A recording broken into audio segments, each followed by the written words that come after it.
With real estate isn't life or death. No, Right? it's not. We were just having this conversation with people a couple days ago. You can shut your phone down at 7 p.m. and whatever contract that you're working on, whatever deal that you're working on, is still going to be there at 8 o'clock tomorrow morning. And it's the same thing with just life in general, right? It's prioritizing your time and what's more important to you. Yeah. And I think honestly that's the crux of this whole conversation is like how can we figure out as people, as a society, because I think we're definitely not the only ones that are dealing with this issue, to just take a second to have time for us. Yeah. And build that time in for us to prioritize us so we can be better for other people. Yeah, and I think that's the whole point. Yeah. Right? Like we're put here to serve others, Yes. right?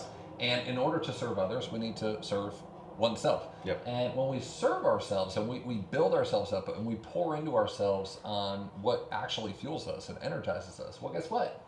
We get to show up more for people. And we were just talking about, I can't remember who I was talking to, but we were talking about the power of the word no. Yeah. Right? And you mentioned earlier, you're a people pleaser at heart. Yes. I love working and serving people as well. And like it's tough to say no sometimes. And we need to be able to say no sometimes. Yep. Agreed. No is a full sentence if you start it with a capital letter and end it with a period, right? And I think it's a really powerful thought and conversation because it doesn't have to do with just people. It also has to do with your food choices. Amen. With your phone choices, with your hobby choices, with your stress choices, with going to a car lot like me and leaving every time with a new car. No, right? Like, it's a powerful conversation and people think of it as selfish, but in reality, I've actually spent a lot of time looking into this lately and I'm like, if I don't say no to certain things, that means I'm saying yes. And what I say yes to means I'm saying no to something else. So if I say yes to something I should say no to, well, then I'm doing things that take me away from the most important things. Yeah. Right? Which you called priority. Yes. Which is absolutely true. And that's how we're going to end this conversation around priority. But the other flip side of this is if I don't say no to something that I should say no to, I'm stealing an opportunity from someone who should be saying yes to that. I'm not the best person to do everything, right? You're not the best person to do everything. You're not the best person to do everything. And I'm stealing an opportunity from the person who is meant to do that thing. Mm-hmm. And I think just back to youth group on this, because I help out with our local youth group. And there's so many things I want to do. Right. And I got to ask myself the question, am I the right person to do this? Yeah. Because just because you want to do it or feel led to do it doesn't mean you're the best person. Right. Sometimes you find out you're the best person to lead the best person into doing that thing because maybe they're nervous or afraid or scared or whatever. That's part of building out the environment, right? That's part of building out an environment where people then feel safe around you, and then your ability to say no, your ability to prioritize allows other people to live a bigger life. I agree with you. I want to play in the NBA, but I guarantee the Hawks don't think I'm the best person qualified to do that. So I can completely understand that. I think that. I mean, anybody. I'm 5'9", a little on the heavier side. My vertical's awful, but yeah, there you go. Anybody can outshoot LeBron at the free throw line, so you'd be fine. It's all. Don't no.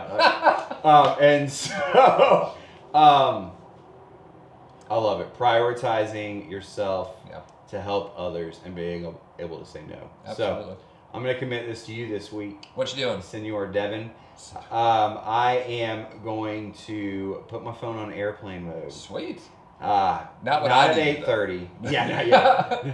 Not at 8:30. I'm going to say at 9:30 every night. That's a good start for me. And then I'm going to also text the kids the good morning and then put my phone away. And I will update you daily.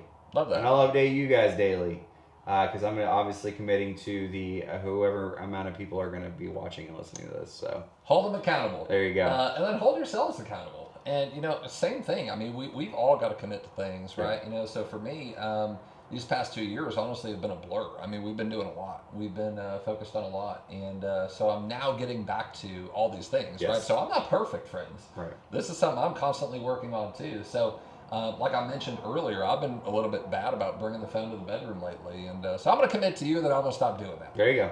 Sounds good. And I know my wife's going to watch this, so there's my accountability.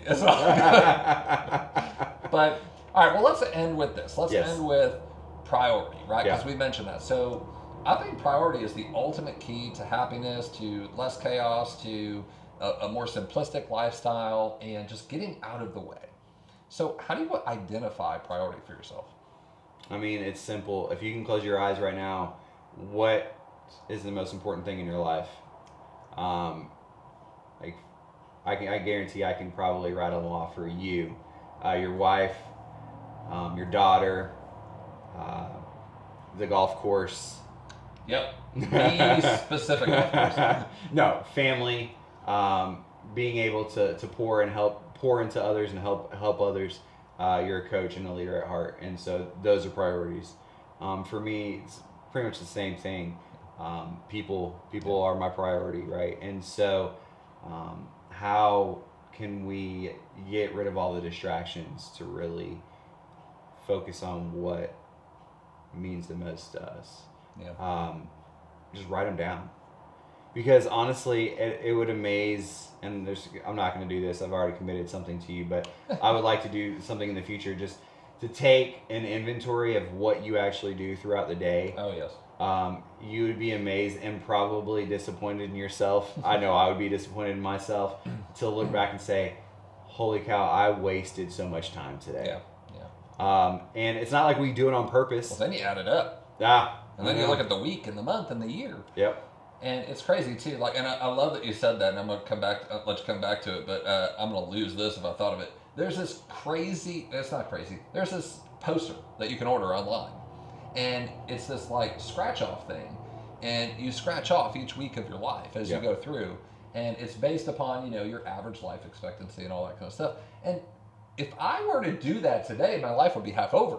That's scary. That is kind of scary. And then we drive it back to what you're talking about, and we're like, how much time did we actually waste? Yeah. Because I think about this all the time too, and I kind of refer to it as you're the main character of the video game of life. Yeah. Right? You're the main character of the movie that you're in. You're the main character. You're the CEO of your life. And it's so funny too, because I find myself getting guilty sometimes of like, I'll watch people on TV or on a movie or whatever, doing something. Mm-hmm. I'm like, what am I doing? Right. I'm just sitting here. And I think a lot of times, though, we can drive it back to this whole conversation about people feel overwhelmed. They feel tired. They feel chaotic. At the end of the day, they want to go home and escape the reality instead of enjoying the reality of what they have available to them. Yeah. It's unfortunate. So that's what we're here to talk about today. That's what we're here to drive home today. We're here to drive home today the fact that you have a better choice. You have better choices, right? You have the power every day to make your life more simple and more pleasant and less chaotic. And I love the conversation because I think most people would agree that life just moves too quick. It does. It's a series of small choices you make every day. Yeah. And so at the end of the day, it's like, what one small change or one small choice can you make that can help a domino effect on everything else? Yeah. And for me, it's going to be just that. Airplane mode, setting up my night for my morning, and how can that affect my day? I really had to think yesterday about, again, priorities and what's important. And it's like, family is family, and it's really cool to think, I just learned I have all this new family in a foreign country, and how exciting is it to learn about how their life is and their life. They're excited to learn about how my life is. And then I have family literally down the street that I don't talk to. Interesting. Yeah. And so it's like, why have I become so busy to where I don't feel like I have the time to pick up a phone call and have a conversation when I know I do? Well, so, number one, let me just say I'm super guilty of that too. Yeah. Right? And I think most people are. Yeah. And it's so cool. I don't know where I saw this. It was a video somewhere, but it was this like Uber driver or cab that you got into. And he told the people in the back seat, like, if you have time to scroll, you got time to make a phone call. And like he would literally like not start driving until they called somebody. He's got to work on that rhyming a little bit. Well, I know. And I thought it was so cool, and it's an eye-opening conversation because go to your social medias, right? How long do you spend on there every day? Yeah. Could you make a 5-minute phone call? Yeah. Because ultimately, that's all it needs to be. Yeah. It's a connection. But I'm glad you went there because I think, we talk about children and spending time with kids, and we're going to come back to that with energy and health and all that kind of stuff. But family, because if you think about this for a minute, like 50 years ago, everyone kind of lived closer together. Yeah, right? I agree. And you had these neighborhoods too, like not even just your family, but you had neighborhoods that came together. And you knew all your cousins, and you knew all your aunts and uncles and your family. And I remember going to grandma's house, right, to have a pool party with all the cousins and the whole family. Yeah. And it's not that way anymore. And it started to, people move out, they move around because transportation became easier. Telecommunications became easier. Wow, I just dated myself. The internet became a thing. And then ultimately COVID happened. Yeah. Right? And people learned that they can work from anywhere. Yep. So now, friends, I've got family in Florida, Ohio, Texas, Massachusetts, here in Georgia. I mean, all over. I won't name everywhere, and I'm sure you've got people all over too. And it becomes this like, okay, well, how do I see them all? Yeah. How do I stay in a relationship? How do I have an actual relationship with the people that made me who I am? Right? And that becomes a really tough topic when you start thinking about the statistic. By the way, you're not alone. Right. Because the statistic is this. On average, after someone turns 18, they will see their parents. It's like 42 more times in their life. Yeah, I know. Having kids, having teenagers, it stresses me out. So I understand that. That's a scary statistic, right? And that's after they turn 18. Yep. After they turn 25, it's like 14 more times. Yeah. And that's incredibly crazy to me. Yeah. And I can totally see it because I'm just as guilty. Right. Right? We all have lives. We all have busy lives. And we all think we're bothering people too by picking up the phone. Mm-hmm. Like, do you ever have that feeling like, oh, they're probably busy? Absolutely. I hear that all the time from my family. And I just want to take a moment and say, I am sorry. Because here's the thing. I am busy. And we're sitting here talking about priority. Yes. Y'all can call me anytime you want, right? In fact, the whole world could probably call me anytime they want because the phone number has been out there forever. Seriously, just pick it up. Do not feel embarrassed or like you're intruding or whatever it may be. I think we just need, number one, to give permission. Yeah. Because we can look busy. Yep. Right? Like even to our kids. Mm-hmm. Like we can look busy. Mm-hmm. What if they shy away from spending time? When in reality, we're only busy because we want to spend time with them. Yeah. Yeah. I think that's a really big conversation that more people really need to have is the fact that we get tied up and so consumed in what we do that we forget who we actually are and why we actually do the things we do. Yeah, I mean, I can't say much better than what you just did. It's just tough. It's like, how do you get out of that feeling? How do you get out of, the best intentions are fantastic. It's putting it into action and making the changes that you need to make in order to do that is, it goes back to what you said, being conscious of it every step of every day. Yeah. And, we had a conversation last week and I talked about feeling weird to schedule out time to make phone calls to people that are important in my life. Mm-hmm. And I'm like, that just seems so ingenuine. And the more I've thought about it in the past week or 2 weeks, the more I'm like, no, actually, it makes a ton of sense. Because you put on the schedule, it's like, okay, you're going to do it. And well, you better. You better do it, right? Or you're just wasting the time putting it on the schedule. But then you are being intentional to set the time. It's not ingenuine. You're actually genuinely saying, okay, I need to make this phone call. I need to send this text message. Because how many times are we driving down the street or doing something, all of a sudden something pops in our head? Oh, yeah. Like, we got to do this. And then as soon as it comes in your mind, it's like, whoop, and it comes right back out. and then you don't think about it again for 3 weeks. You don't think about it again for 3 months. And then it's awkward. Yeah, and then it's awkward. Yep. Or it doesn't make sense, right? You know, I think it's so important too, like again, schedule that time. I think it's an act of love. Yeah. To schedule time. Yeah. Because that means before you even feel bad or guilty or think you should do something or anything, you're planning and setting aside time for the things that matter most to you. Yeah. Right? Those should be like the first things that get on your calendar. Yeah. And then we look for the hacks in our lives that allow us to live our lives more on purpose. Right? And what I mean by that, but well, hold on. I want to say that. We'll come back to that. Remember, hacks to your life. All right. Because hacks are amazing. Right? Like we all live busy and we're super into what we're doing. And a lot of us are, well, I say, I shouldn't say a lot of us, but I know a lot of the people that I know are passionate about kind of what they do. Yeah. But I also know there's a lot of people out there that hate what they do and can't stand it. And for those of you out there, I think that's step one. Stop doing what you don't like. And I know that sounds like easy advice, and it is easy advice to give from me to you, right? Because I want you to know that like there's a better option out there. Yeah. You can stop doing things you don't like. And I know you're going to say like, oh, well, the paycheck. Yeah. Well, friends, those are just those golden handcuffs that keep you doing what you don't enjoy. Yes. Right? And when you open your eyes to what's actually out there and available, friends, money is so abundant. And when you change that mindset around money and you start thinking a little bit differently, I mean, there's like 4-year-olds making money on YouTube today. Toy reviews. Toy reviews. I know. I mean, seriously, go do something you like, share it with other people, and bring an opportunity to your life that you may never have imagined, because it will change how you live.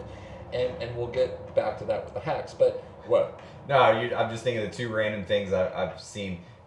The most fascinating thing on TikTok lately is where people have TikToks for like their animals. Oh yeah. And it's like that still happens. Oh yeah. Oh. And they dress them up or they do these. You ever see Tatum?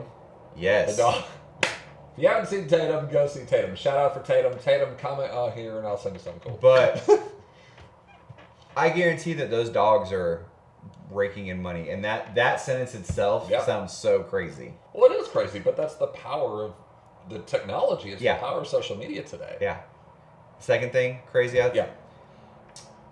I saw a couple, again, TikTok, they started a business. Anything can be a business. This is what I'm getting to with Devin's point.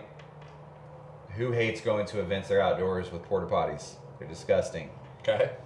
They have trailers, luxury bathrooms and that's like for weddings, for events, and I'm like, that's genius. And now they have their own life. They both quit their jobs. They get to spend more time together, and they're doing something together. And I'm like, luxury bathrooms. Yeah, and I don't know anyone who would be like, I'm passionate about luxury bathrooms. Yeah. But here's the flip side of that, right? Like, so you don't have to be passionate about it, right? No. So if you can't find a way to make money golfing, right? What you need to do is find a way to make money in less time that allows you to golf more. Yes. And then, yes, so they started this company to be able to spend time more together. Yeah. They do it together. Exactly. Yeah. Yeah, I think it's so cool. We live in a golden age of opportunity. We really do. Yeah. And with ChatGPT and all this AI conversation and Claude and all this other stuff going on, friends, you have so much power at your fingertips to free time up, to create opportunities to monetize your life, to monetize your hobbies, your passions, the things that you enjoy, which ultimately will free you up and have more time for the things that you get burnt out on. Yeah. Right? That you just don't feel like you have enough time for. And unfortunately, your passions, your purpose, your family, your kids, and your health are typically the things that fall by the wayside. They go away first. Yeah. And unfortunately, fortunately, we can flip that script. Unfortunately, most don't.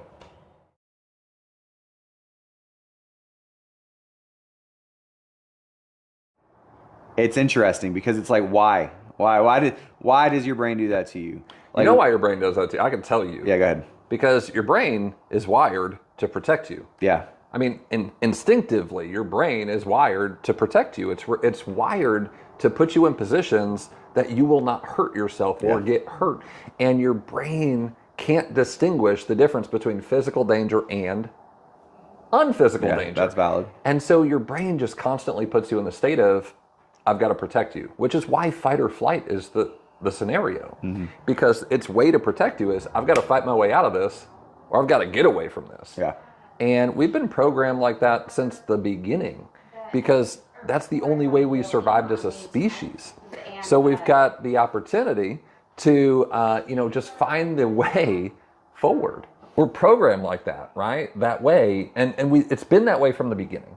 If we think back to our ancestral times, right? We're programmed like, hey, we've got to go out, we've got to hunt, we've got to gather food, but we've also got to avoid danger. So we're constantly in this fight or flight mode.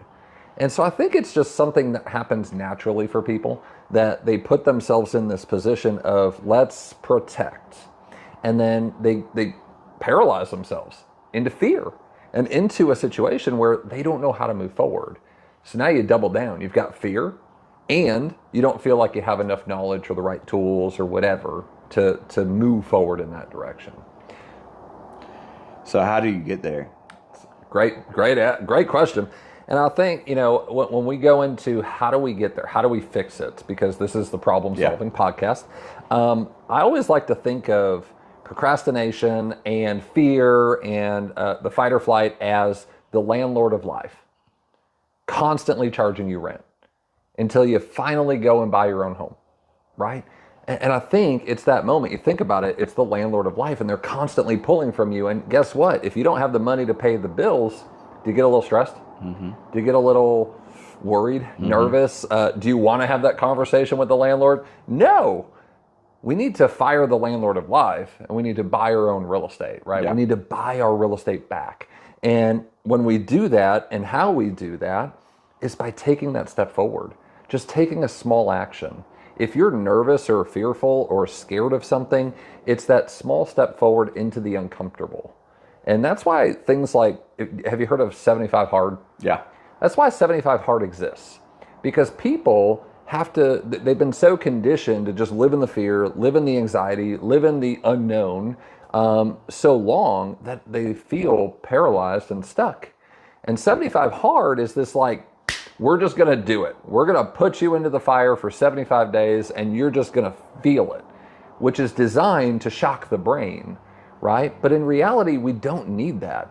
We need 365 consistent. You just need the 365 days a year where you make one simple decision every day that, hey, I'm going to stop procrastinating on this. I'm going to stop saying I'm going to go to the gym, and I'm actually going to go to the gym. I'm going to show up. I'm just going to walk in the door.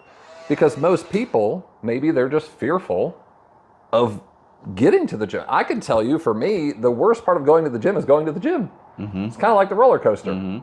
Right? It's that, oh man, I just got to get up. I got to get moving. It takes the most energy. It makes sense. Yeah.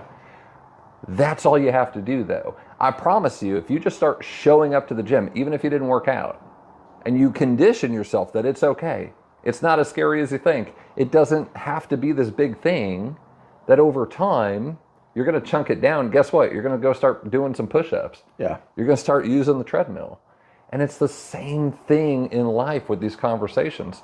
If you just put yourself into the room, because earlier we started talking about, well, maybe I'll even avoid the room. Maybe I won't even go to this event. Maybe I won't even show up. Well, friends, just show up. No expectation. Don't even talk to anybody, but just put yourself in the room. And over time, you're going to find that it's not as scary as you think. Yeah. You were talking about just one small decision every day, and like, I'm always one to think that life is just a series of small decisions. It is. And just think about like how you and your wife met. I can imagine you can think of, okay, there's probably just a couple of small decisions that I made. And it's like it could be a random, like if you met your spouse at a restaurant or at a bar or just hanging out, like that one small decision of like, I'm going to go out tonight, change your life, and you had no idea. It did. And so that's interesting to think through. Just making that one little decision every day and like, okay, how can that move you forward? Well, it can also move you backwards, right? Yeah. And I think that's important to talk about too, because it is. It's just one small decision after another. Your whole life up until this point is just accumulation of the decisions you've made, right? And I know sometimes that hurts to hear because you might be in a situation, right? Yeah. You might be in a place that you're like, oh God, woe is me, right? And I guarantee if you actually had a heart-to-heart with yourself, you can walk yourself back and say, this was all my fault. Yeah. Because you made the decisions. And I love, and we're not here to talk about anything, but Gary Keller is like one of my favorite people in the entire world. And, you know, when I ask people if they would want to trade places with Gary Keller, well, most of them say yes. Why? Because the dude's successful. He's got billions of dollars in the bank, right? He's got a massive real estate company. He's extremely wealthy and successful, extremely smart. And what did he go through to get there? Yeah. Like, that's what people don't think about. Do you really want to go through what he went through to get there? Mm-hmm. And the one story he tells around this that gets me every single time, especially when I start to feel like, woe is me, is he actually started going to counseling and over his divorce. Like, he was getting a divorce from his wife, right? His wife ended up with his business partner and all this stuff. And Gary was just complaining about it, and his counselor stopped him and said, well, Gary, hold on. Let's wait. I just have one question. Who asked who to marry who? Yeah. And Gary's like, well, what do you mean? He's like, well, I consider you a traditionalist, so I'm assuming you asked her to marry you. And Gary's like, I did. And then he's like, well, it's your fault then. You made that decision. You made that choice. And Gary was like, in the moment, you know, taken aback, but then he's like, you know what, you're right. Mm-hmm. And this is my life, and I have to own and author my life. And friends, it's as simple as just making the decision to do different, be different today. Don't worry about who you've been in the past. Don't worry about the decisions you've made, because that's in the past. All you can focus on is right now. Mm-hmm. It's the decision today to move forward, take a step in the right direction, and start changing the narrative. I mean, we talked about this in episode 1 and 2. You are the CEO of your life. Mm-hmm. You get to make these decisions. You have free will. You can choose to stay where you are, or you can choose better. Yeah.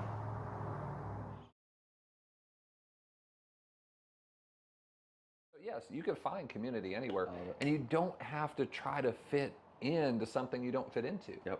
Right? There's this viral video, and I love it, and we should probably stitch it to this, but it's this lady, and she's like explaining how to use that toy with the shapes, you know, like to a kid. Yep. And she's like, this is the square. What hole should it go into? And everyone's like, the square hole. And then that's right, the square hole. And then she goes, this is a cylinder. What circle or what shape should this go into? And everyone's like, the circle. And she's like, that's right, the square hole, right? It's like, because it fits. Yep. Doesn't mean it should, though. Yep. Right? It doesn't mean it's right. And I think that's where people really go community the wrong way. Mm-hmm. I think they just fit in, and I see this in business too. People just borrow other people's goals. Mm-hmm. They borrow other people's identity, and they take it on as their own.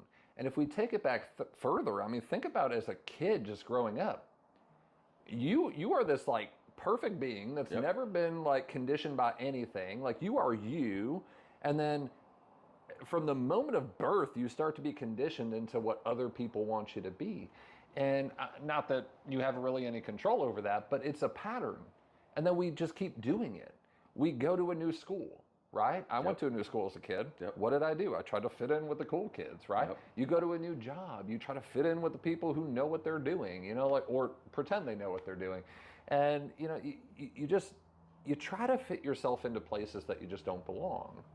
And I think that is the biggest mistake people can make. I think the secret to life is really just unlocking all the conditioning that you've been made a part of, and really just shedding back those layers and truly identifying, who am I? What makes me me? Yeah. What makes me passionate, excited, energetic? And then go do that. Mm-hmm. Quit trying to do everything. Just do the things that you were intended to do. And for me, like you said, I love to speak into other people. Yeah. And what I'm finding more and more and more, and that was part of me moving here, It's like, yeah, I spoke before. I did videos before. That's how I built a real estate business before. And it wasn't authentic. Yep. It was just me doing the thing because that's what I had to do. Mm-hmm. Now I can honestly say, like, I literally won't do something I don't want to do. Yep. And it's so cool. And when you finally have that freedom, when you finally feel that way, I mean, look how excited I'm getting. I'm stealing the show. I'm talking over the entire thing. But this is a topic that is super important. When you find your community, which is bigger than just your home, right? It's where you live. It's where you plug into. Mm-hmm. It's the groups that you involve in. The community is intentional. Yeah. It's purposeful. You've got to go do it. You've got to go find it. You've got to go build it. It's not passive. It's not just going to come to you, right? You will attract what you are like. And most of us are like things we don't even want to be. Yeah. Why would you want to attract that? So you got to go be intentional with it. No, I was thinking when you're talking about people just copy other people's businesses, and but yeah, the reason they do that is because they see that person at the end result, sure, and they see success, right? And they're like, I want to be that. But then it's like, how they got there might not be how you're wired, or might not be what you want to do in life, and so it is. Figuring out that path that you can take to be authentically you. I was just listening to a podcast that fits this perfectly. I've been thinking about this the entire time we were talking, and how this person who is in real estate has built communities, but built communities based off of things that they like. Yeah. And that way it's like, hey, well, he's kind of like similar to you. Like, he likes to golf. And the cool people do. The cool people do, right. And he likes to golf, and he loves like investing in projects. And then there's one other group I can't think of off the top of my head, but so he's created these groups where it's like him and a bunch of people go out and they golf, and then he's got a bunch of friends that they like investing in different niche things, and they all get together and they talk about what they've seen and blah blah, blah so on and so forth. Like, if it's like, oh, I like to go play basketball. Let me go find people who play basketball. They were talking about somebody in his office took that, and again, I'm going to tie back to soccer. It's so funny, I'm not making this up. It's like legitimate. And I was like, actually, I remember putting this away. I'm like, I got to steal this. But he's a Columbus Crew fan. They live in Ohio.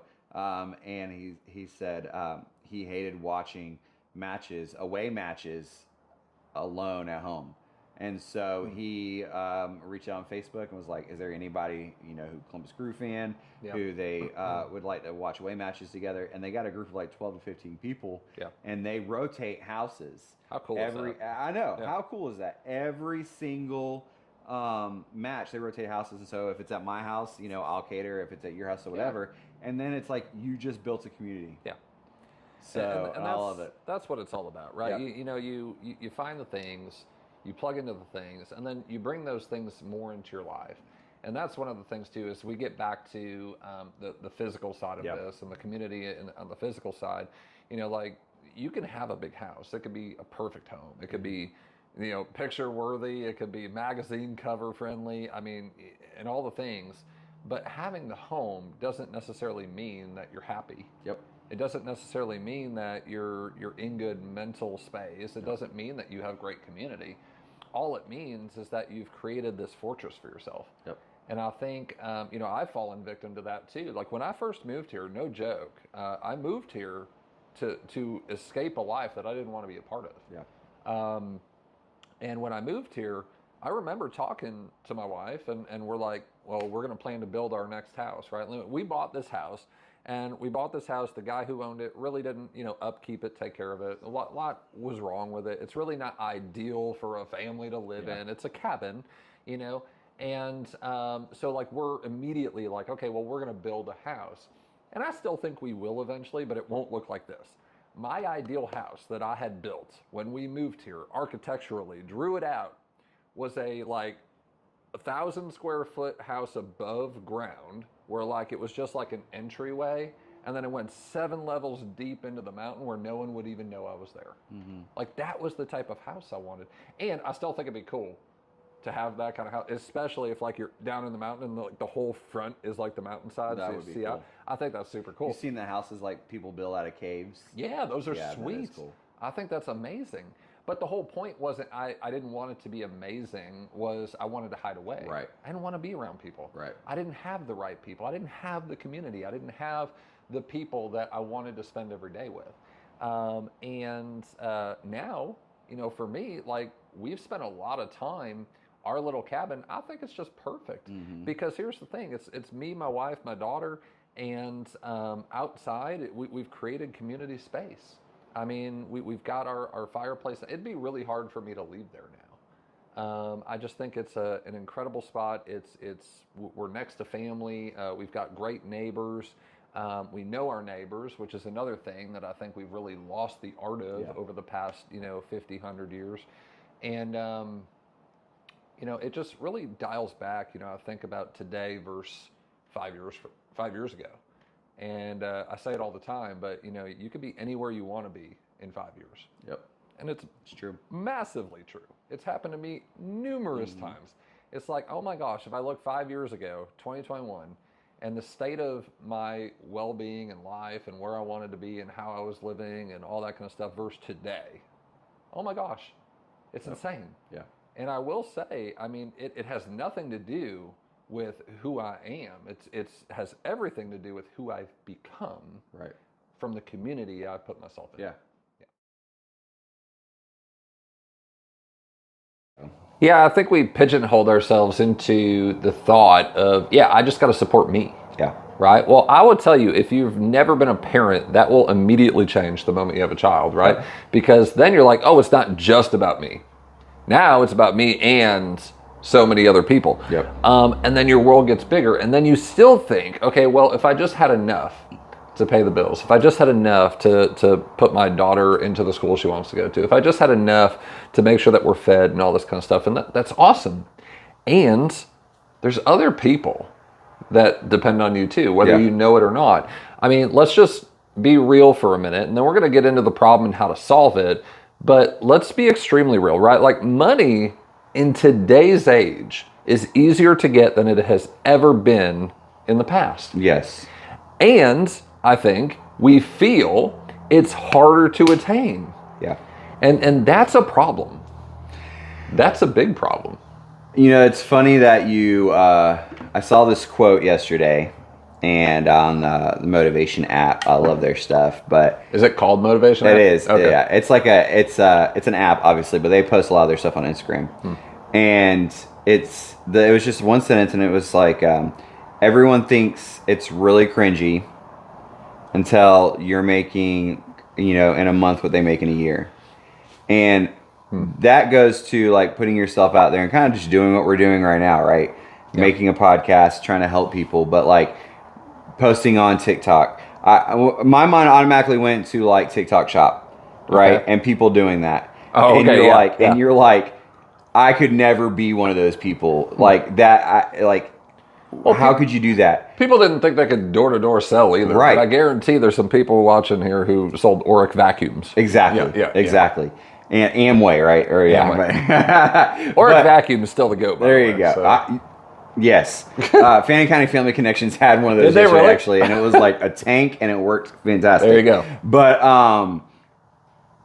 when I thought about that, I was really thinking, that's so true. A lot of people know that there's ways to make extra income, but they just are too scared to do it for multiple reasons. Like, it could be like, I'm just scared of what my peers are going to think about me, or I'm just scared to put myself out there, or I'm not going to be able to do it right, or so on and so on and so on. It kind of jumps onto the topic we had a couple weeks ago, just like that, putting things off, or the fear of rejection, or the fear of like, I'm not good enough. And it's like all those things get in your way of possibly being able to change your life and change your community's life by just taking that step and doing.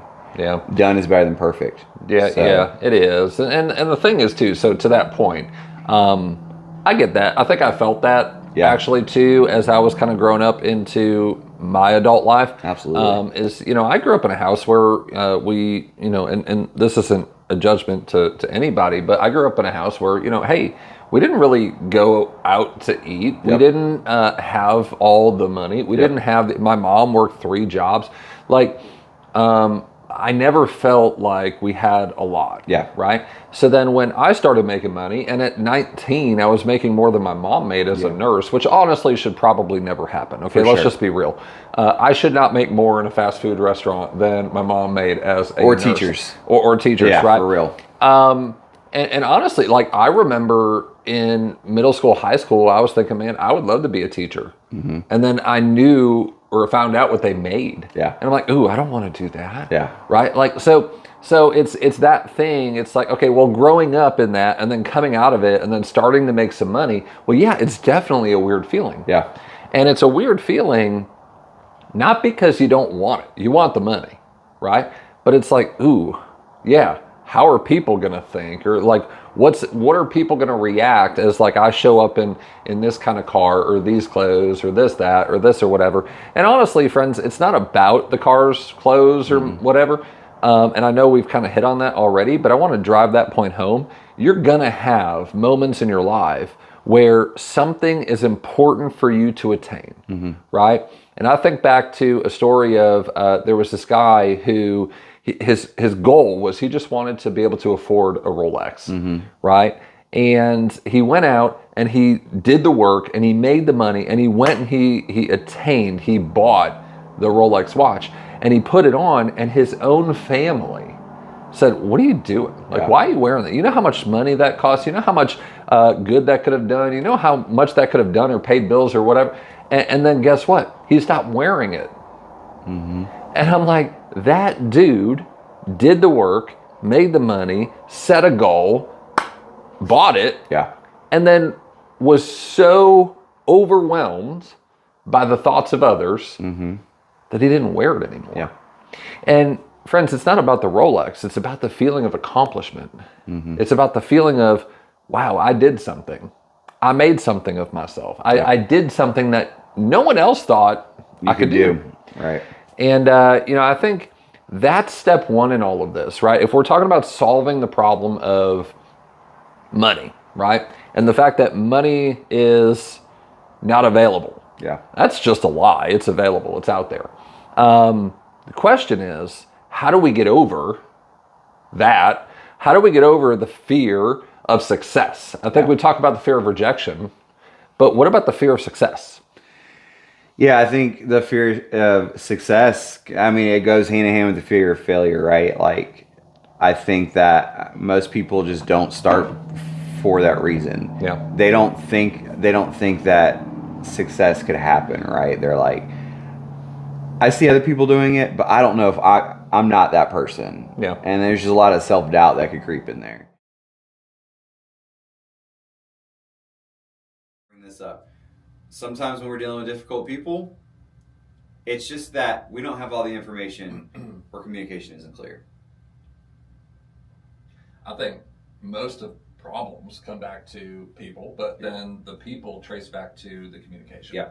Right? And I think a big challenge we've seen over many, many years is just the communication pattern of people. How they talk to people, how they communicate. And I think the biggest challenge in the communication pattern is we speak as if we're talking the way we would want to hear it. It's true. Right? Because we talk in the tones and the patterns and the volume that we would want to hear. Yeah. And I think when we take the moment to kind of step back and say, okay, well, we're not talking to ourselves. Right. And if we're talking to ourselves, all the problems would be solved, right? Because people aren't involved. Yeah. It's kind of a joke because we're the problem most of the time. And so that's actually kind of just dragging it back. We become the problem in that scenario because we are the ones not communicating in a way that then feeds into how you're going to interpret it. Yeah, that's completely fair. I mean, take you and I as an example, right? We are pretty opposite in terms of the communication. Like, you hate small talk. Don't like it. And I like large talk. You're Venti like talk. Large talk. He's a tall. He's not small actually. Very. He's a tall. And like, you're like, give me the information, we're good, we'll make a decision and go. You're like we're gonna take one one take on this video and move on. That's right. I'm like, love the small talk. We'll record some lady while her explaining her house for an hour and just chit chat with her. I like to ask a lot of questions and try to get a lot of information, and so it's like we're totally opposite when it comes to that. And I think, well, and really quick, I love that. Yeah. Because again, this podcast would be really boring if I said, "Here's the problem, people, over," right? Yeah, that's what I want to do. And so, it'd be a fascinating podcast. So it'd be an awesome podcast because people would just go do things, right? But no, we got to talk about them, right? You know. So anyway, go ahead. No.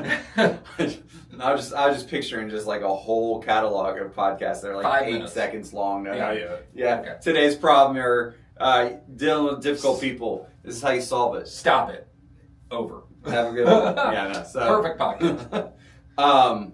I'd listen to a whole season in a day. I know, it'd be great. So, gosh, could you imagine the content you could just pump out? I know. And the amount of views because it's like 5 seconds long. You know, they just watch. Oh my goodness, maybe 100%. I know. Anyway. I know. So, but no, everybody has different communication styles, and I think that you said something very important, which was we communicate with other people the way that we would like to be communicated to. Mm-hmm. And that could rub people the wrong way depending on what kind of like characteristics you use or profile. I think of DISC profiles all the time with this. What's DISC? DISC. So DISC, there's 4 different profiles. I'm trying to think of the word. I can't think of it off the top of my head. It's like 4 different.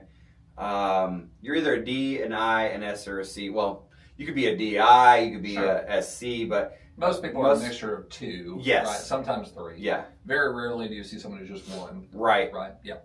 And so. So what's a D personality? D personality. Devin's a D personality, actually. Because my name starts with D. Yep. And so. Because that's why. No, but he's very direct. Yes. He's very like type, almost like a type A personality. He's a D. He's very direct. He wants things done in this way, and this is how it's gonna be done. And hey, we're gonna be moving on, skip, move on, skip, move on, skip. Like. So it's so funny too because in my business life, 1,000%. My personal life, not. Right. And so I'm driven. These people will run through a wall to get things done. They're very goal oriented, result driven. Yep. And honestly, sometimes they don't take into account other people's feelings or values because they're just worried about getting the thing done. Right. Yeah. What's an I? I'm an I, actually. And your name so start with I. I know. My name is Wesley. Wesley with an I. I Wesley. And so like iPhone. Like iPhone. I Wesley. Yep. And so I's are just like people person. They love being in amongst people. They love communicating with people. That's just who they are. It drives them. It fuels them. Yeah. Life of the party. Yeah, life of the party type of people. And so we're big picture thinkers, but like details, and whatever. Like, hey, I have an idea. I don't know how we're gonna get there, but this is a great idea. So those are the I's. Well, I notice that sometimes with you. Oh yeah. We'll be talking, and I'm like talking about this specific thing, and you're like, okay. I'm like, that's it. like I want some C out of that, but right. You know, it's like, okay, well, let's just go. And so it is. It's kind of strange sometimes dealing with different personalities because for me, I'm a D. Let's just go do this. You think I'd like that answer? Yeah. Okay. But when I get that answer, I'm also a natural skeptic. Yeah. I'm like, okay, what are you not telling me? What are you not thinking about? What are you not planning for? So it kind of drives me nuts. Yeah. Sorry about that. It's all good. What's an S personality? I guess I'm the difficult person there. I think we all are difficult. No, I guess. What's the S personality? S personality. So those are your stable people. Yep. Right. Those are your employees. Those are your people who just love to care for people, but they like to do it in a systematic way. Yep. They're perfect educators. They're perfect administrators. They just like things to be the status quo. Yeah. Yeah. And C. C personality is the worst people on the planet. Just kidding. Love everybody. They're the opposite of D for sure. D and C personalities just don't mix typically because the D personality, like we said, wants to go do. The C personality needs to know not just the square footage, but like who built the home, the name of the builder's daughter, because she had some input in the color scheme in the kitchen. Like they want every detail before they can move forward. Absolutely. And so for a D and a C, that just doesn't work, right? And then you get the most terrible people, the DC personalities. They battle themselves, right? So they come across as combative to others. Now, they're really great people, right? And they mean well, and it's just a really tough personality. Yeah. Good. Well, I was just going to say, I mean, so we went through the DISC profile because we're drilling back to, okay, well, we're following the golden rule most of the time, which again comes back to conditioning from kindergarten. Yep. We're following the golden rule a lot of times when in life, right? And we communicate with others, and the golden rule is treat others how you would want to be treated. Right. And I just don't think that's right. Mm-mm. I like the platinum rule. Have you heard of that? No. So the platinum rule is you treat others how they want to be treated. Love it. Right? So the platinum rule is, I think, the gold standard when it comes to communication. Yeah. Because if you don't communicate to someone in such a way that they're going to get it, well, then you already lost. Yeah. Right? Or it's an uphill battle. And we don't want communication to be an uphill battle. I agree.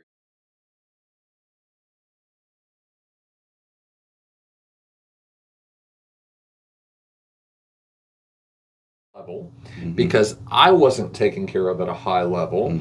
So I want to perform and give a better service. Well, cool, you set out to do that, but now you strap yourself with overhead. You strap yourself with people problems. You strap yourself with tax issues. You strap yourself with, I don't know how to run a business because I've never done it before. You strap yourself in this situation where now you are your own client. Yeah. And they take a backseat. Yeah, that's so true. So problem. Yeah. It's a problem. It's the problem. I know. And so how do you solve that problem, Devin? Like, we're talking about independence, and that is the freedom to be able to live a life that you want to live, to solve other people's problems and not create a million of your own, to hopefully get time back for your family, your community, your hobbies, whatever you like to do. So what's the answer to that? Then it's like, we're not saying that entrepreneurship's a bad thing at all. No, it's a great thing. But how do we balance making something for yourself and having that freedom? Yeah. So let's just start here. Let's start with the big picture, right? Number one, money's not bad. Right. Money is not the root of all evil. Money is not the problem. Right. Money It falls off trees. What are you talking about? It does. It falls off trees. Just go live in a forest and you're good to go. Actually, if you live in a forest, guess what you don't have? Overhead, electricity bill, all the stuff becomes less of a problem. But no, so we're not saying money's bad, right? Because in fact, we've said in previous episodes, money's good for what money can do. Right. And that's the absolute truth.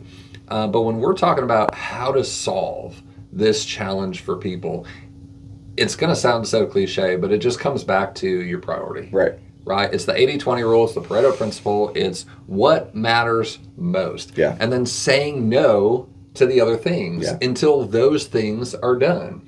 And when we do that, we'll sit back and we'll prioritize. Okay, well, if my priorities are God, family, then business, right? Or my hobbies are included in my priorities because they keep me happy and healthy. Well, until those things are done, I'm not going to worry about the other stuff. I can't. Because if I do, I'm putting myself in that trap. Those things can fall to the wayside. The other things can't. Yeah. And I know we've talked about too, and I'm sure y'all have seen where they put like the sand in the jar and then the pebbles, the big rocks. Oh, right? yeah. It fills up faster that way. And you don't have room at the end of the day for your big rocks, right? Because the sand, all the little things fill it up so quick. Whereas if you put the big rocks in first, your priority, then you have the ability to filter the sand down in between it when your priorities are accomplished. And so for me, that's just been something that's been a huge focus. Obviously, I'm not perfect.